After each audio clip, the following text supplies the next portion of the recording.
Body shout, hallelujah. Kasi yung kawang gawa, nagbibigay ka ng buong puso mo.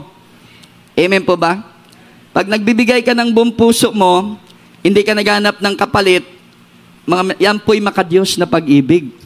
Sa English, charity. Palakpakan po muna natin ang ating kaya pinapagawa doon sa mataong matalino. Mga minamahal, praise God, ang bagay na yon na ginawa ng Samaritano na yon ay kalugod-lugod sa ating pong pinakamamahal na Panginoon. Kasi maraming pag-ibig dito sa mundo.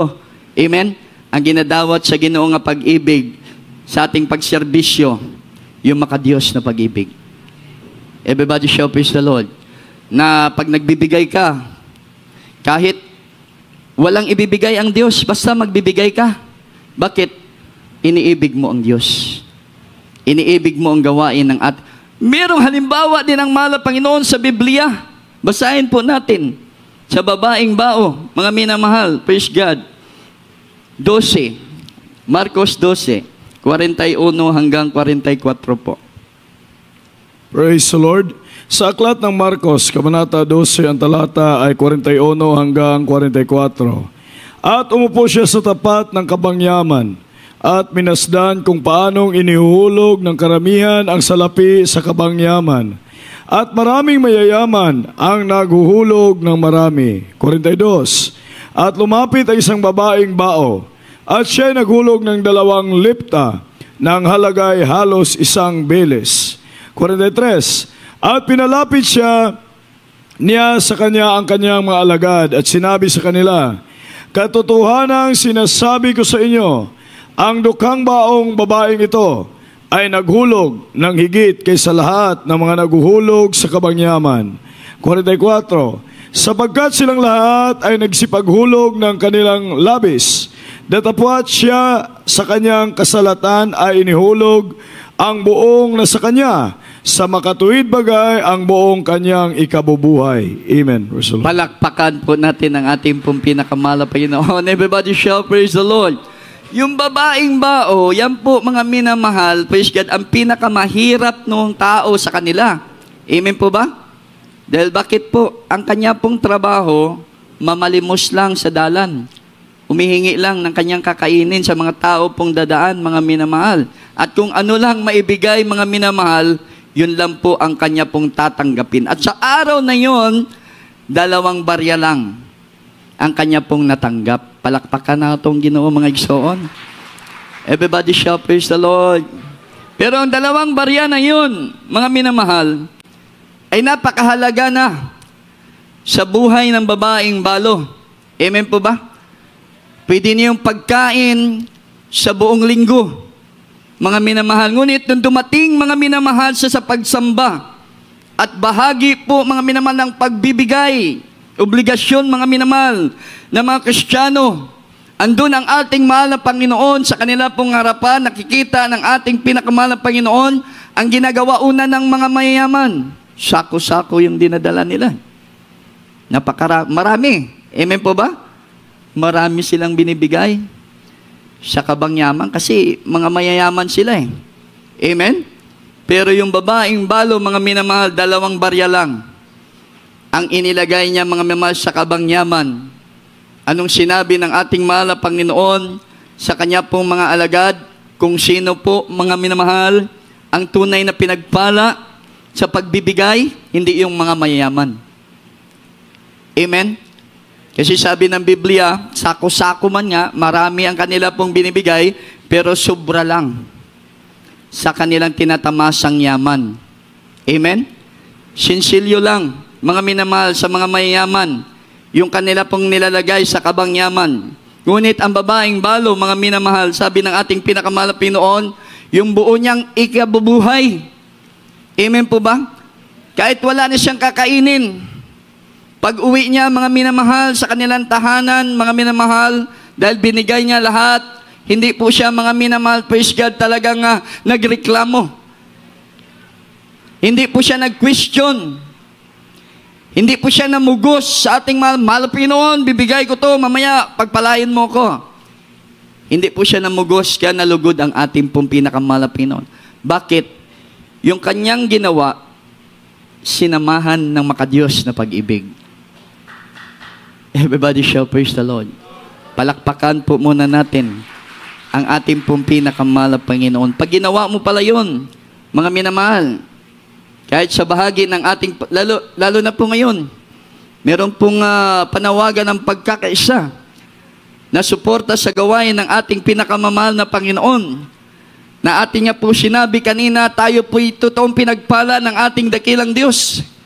Dahil tayo po'y napabilang sa totoong gawain ng ating mahal na Panginoon kung saan kumikilos ng sagana dito ang banal na Santong Espiritu ng ating pinakamahal na Panginoon at may bunga yan. Amen. At ang pinaka-espesyal niya na bunga, yun yung makadiyos na pag-ibig unang-una. Everybody shout, praise the Lord. Kasi totoo yan.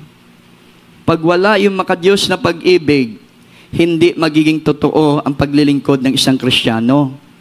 Kaya unang-una sa bunga ng banal na Espiritu Santo ng ating mahal na Panginoon, ang pag-ibig.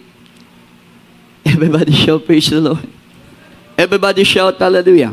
Kaya tayo po nakakagawa ng mga bagay na ito, mga minamahal, dahil totoo po, umiibig tayo sa ating pinakamamahal na Panginoon. At ang pag-ibig natin ay totoong makadiyos, dahil totoo ang banal na Espiritu Santo na nasa ating puso. Everybody shout, praise the Lord. Kasi sabi ng Biblia, marami nga daw Espiritu eh. Amen? Kaya sisiya sa atin ng bawat Kristiyano ang Espiritu na kanyang nararamdaman. Kinakailangan kunin mo, hanapin mo, damhin mo ang totoong banal na Espiritu Santo upang dumating sa iyo ang makadiyos na pag-ibig mula sa ating pinakamamahal na Panginoon. Everybody shout, praise the Lord. Kasi mahirap tong pagkakaisa natin, mga minamahal, sa darating na anniversary. Ang malaking involved dito, mga minamahal, financially. Amen po ba? Dahil maraming bayarin. Sabihin nyo lang 100,000 na mahigit. Mga minamahal, praise God. Wala namang milyonaryo dito. Wala namang bilyonaryo dito sa atin. Amen po ba? Pero kung may pagkakaisa, mga minamahal, hindi lang milyon ang isusupply ng ating mahal na Panginoon. Everybody shout, praise the Lord. Everybody shout, hallelujah. Palakpakan po muna natin ang ating pong pinakamamahal na Panginoon, mga minamahal. Everybody shout, praise the Lord. Oh, kasi sa pagkakaisa, meron tagumpay. Amen po ba? Meron ba nagkaisa na nagiba? Mga minamahal, yung wala nga sa katotohanan eh. Nagkakaisa, lumalago sila. Gaganda ng simbahan nila eh. Pero wala doon ang totoong pagpapala. Pinagpala lang sila sa magandang simbahan. Ang totoong pagpapala, sabi ng mga pastor, ang Kristiyano, laging puno ng banal na Espiritu ng ating mahal na Panginoon. Everybody shout, praise the Lord. Bakit po? Ang kanyang mga gawa, merong makadiyos na pag-ibig na yan ang hinahanap ng ating pinakamamahal na Panginoon. Everybody shout, praise the Lord. Kahit gaano nga kakayaman, wala ka naman makadiyos na pag-ibig. Amen?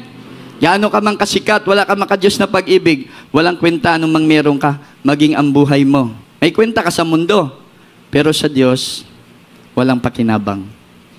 Palakpakan po muna natin ang ating pong pinakamamahal na Panginoon. Kaya po mga minamahal, praise God, sa ating po mga minamahal paglilingkod sa ating pong pinakamamahal na Panginoon, huwag natin po mga mapabugnaon, palamigin mga minamahal, praise God, ang nananahang pag-ibig na makadiyos sa ating pong mga puso, mga minamahal. Anong sabi po ng banal na kasulatan, 2 talata na lang mga minamahal, Ecclesiastes, mga minamahal, Kapitulo 9:8.